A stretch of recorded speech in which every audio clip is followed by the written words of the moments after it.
Greetings, ladies and gentlemen, and welcome to today's edition of Read TFOS, where I take old stories after narrated and update into modern audio standards. This particular story is called Under New Management, written by Discord Well. Othric engaged the landing gear as she piloted her craft just above the grass, careful not to touch down too hard. She swore briefly as the joints creaked under far more strain than they were designed for, but held firm. Putting on her anti-gravity harness over the stealth camera and hoisting her heavy stunner, Othric triggered the ramp and bolted down to the grass. Nothing moved. She crouched, moving through the foliage, trying to make herself as small as possible. The scent of life was almost overpowering. Curse that faulty plasma coil. She had meant to get it looked at, but money was tight. Instead of an easy repair, the whole damn thing had to be replaced, which meant that instead of making her regular payment to Loan Master Stain, she had to beg not just for his forgiveness, but for an extra loan, which was why she was here, on this unnaturally lush planet. Hunting for slaves on a Deathworld was risky business, not to mention very highly illegal. But the slaves would be likely to sell well, and a one-woman craft like Othric's was small enough to evade detection, usually.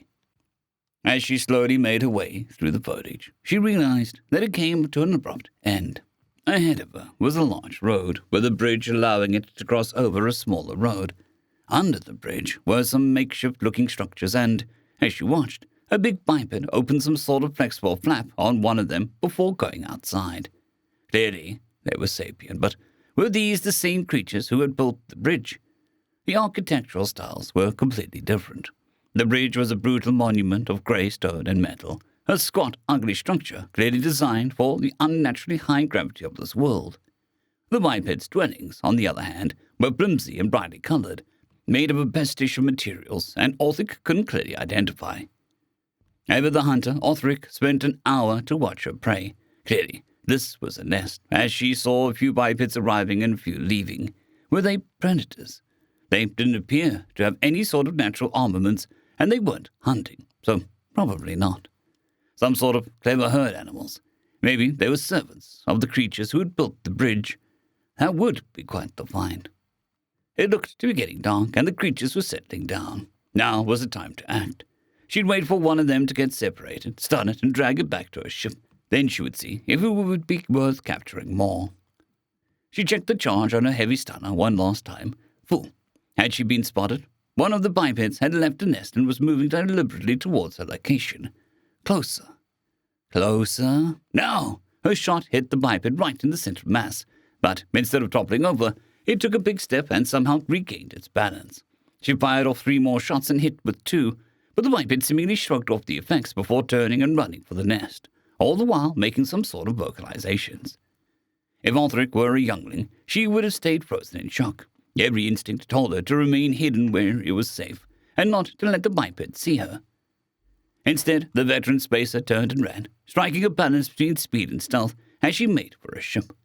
She had made it nearly halfway when one of the bipeds came out of the peripheral vision and swung its manipulator right straight into her skull with jackhammer force. Sometime later, Othric woke up. She tried to jump away, but only managed to topple her chair over. She'd been tied down, although they at least let her keep the gravity harness. 2 of the bipeds were leaning over her. "Hey, Space Kitty, you going to talk?" one of them asked. "Yes," Othric answered. At least she was alive. "Okay, good. My name's Mike. We went through your ship while you were out. Found this handy-dandy headband. Useful little toy." By the masters, they'd stolen her neural link, so that was why she could understand them. "Oh man, look at your face. You look like somebody stuck a shit in your box." Mike tapped his head. "Let me guess. Me wearing this is violating Federation Law 3.7.1 point bullshit about not giving the primitives any shiny toys. Well, too late now. Cat's out of the bag, so to speak. So why are you here, Space Kitty?" Othric managed to get a single word out. "Slaves." Another series of barks, even louder. Once Othric had gone to an event where masters performed the art of their slave races. One of the masters had chosen to read some Terosian poetry. Othric was struck by how much Mike sounded like that master's reading. "Well, if that don't take the cake, I should be offended, I guess." Othric was confused, but tries to explain. "This special mission, Deathworld dangerous, but slaves valuable. Coming here, last chance for me." "What do you mean, last chance?" "I not own ship. Either return with valuable slaves or master take ship, maybe even take me as slave." Mike laughs again. Ha ha ha. Well, that makes sense. No offense, Othric, but your ship doesn't look that great. I mean, it's not like I'm a connoisseur of alien starships, but it's looking a little bit rough around the edges. Mike gestures to the tents behind him. Kind of like how this little tent city we got going over here. So, what?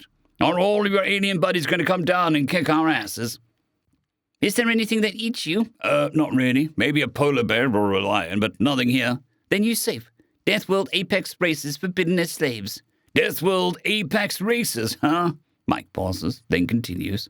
I kinda like how that sounds. Why are they forbidden? Too dangerous. Once masters compete to own tougher slaves. One master imported ambush predators from Benetax. Looked like big tube, smart and fast when hungry, but lazy and dumb when digesting big meal. The Benetax predators get hungry and eat masters. Other slaves follow. Big revolt. Now all slaves tested and Deathworld Apex is banned. Deathworld prey very valuable though. Don't tread on me, huh? What do you mean? Othric's confusion is plain as day. That sounds kind of like earth snakes. One of those was an old symbol of freedom. Never mind. Not going to explain that. What's the test? Masters starve, beat new slaves, then make you think escape possible, but it really is a maze full of tests. See what you're able to do. That's kind of evil, but pretty clever. Mike paused for a moment, and Othric watched as his face contorted before he turned back to her. So, I'm just going to ask this again. Are your friends coming? No, I'm not supposed to be here. So let me see if I understand what's going on. I don't know if the translator is parsing the nuances of loan quite right, but it sounds like you owe a lot of money to somebody who'll take your spaceship if you don't pay. Mike paused, then continued. And let me guess here, but the only way for you to make enough money is to go someplace so dangerous you literally call it a world of death, capture a few of the locals and haul them back. Oh, and the space police will arrest you if they catch you. Is that right? Yes, but only because Othric's deep in debt. So normally you wouldn't have to do this? Yes, admits Othric.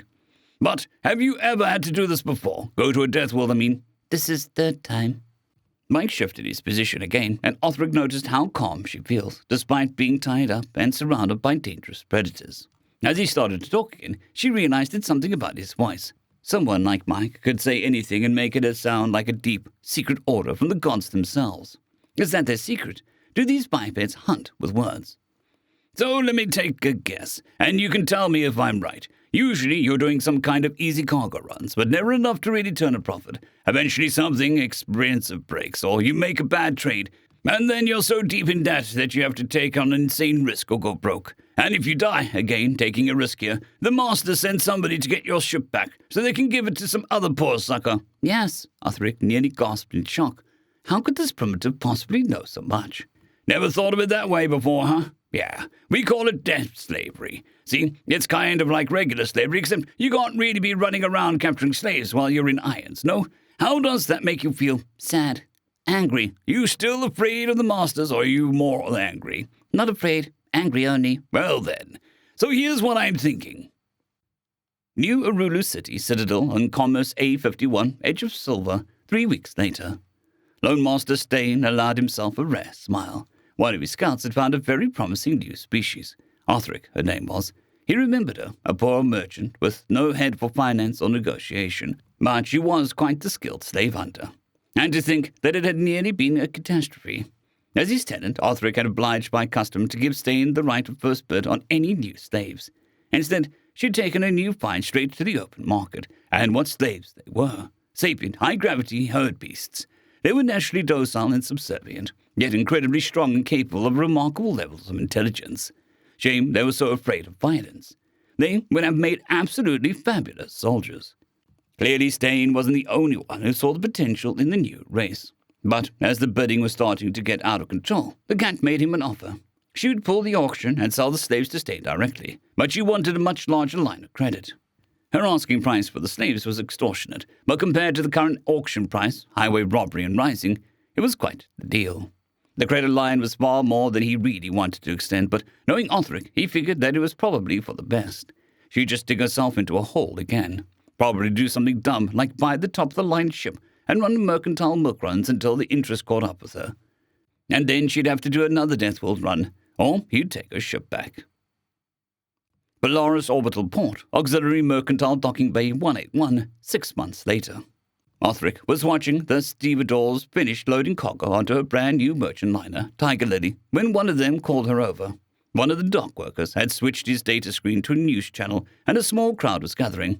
"This is LNN Independent News coming live from you from New Aurora. What's going on?" "Well, it is a little bit hard to tell. You can hear gunfire coming from the city, so there's still fighting going on, but there's not a lot of news."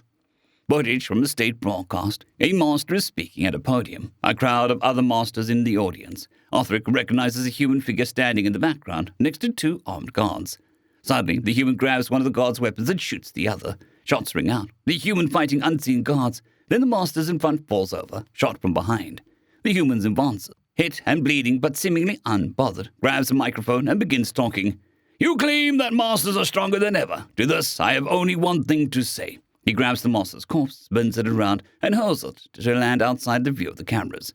"Fellow slaves, now is the hour to throw off your chains. All around you, on this very planet, your fellows are doing the same. Rise up, no—" And the video cuts to static. Somebody must have finally cut the feed.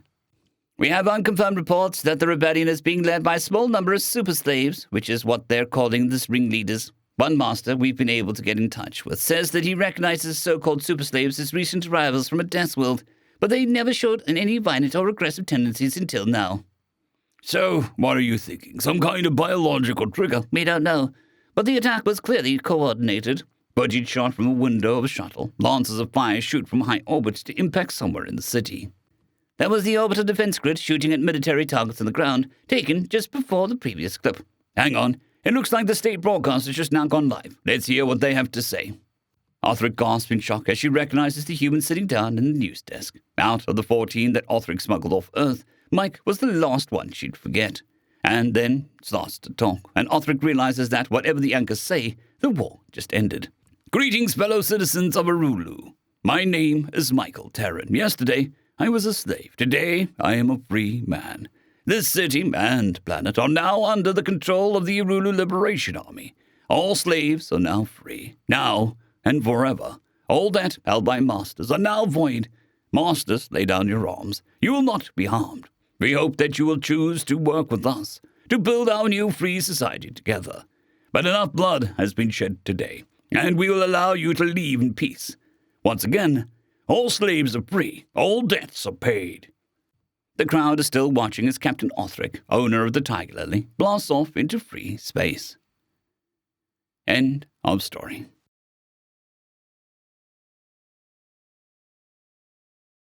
I'd quickly like to thank our Tier 5 channel members, Casper Arnholt, John Creighton, Manatharia, 050, Dragzoon WRE, and Elijah Silvercross.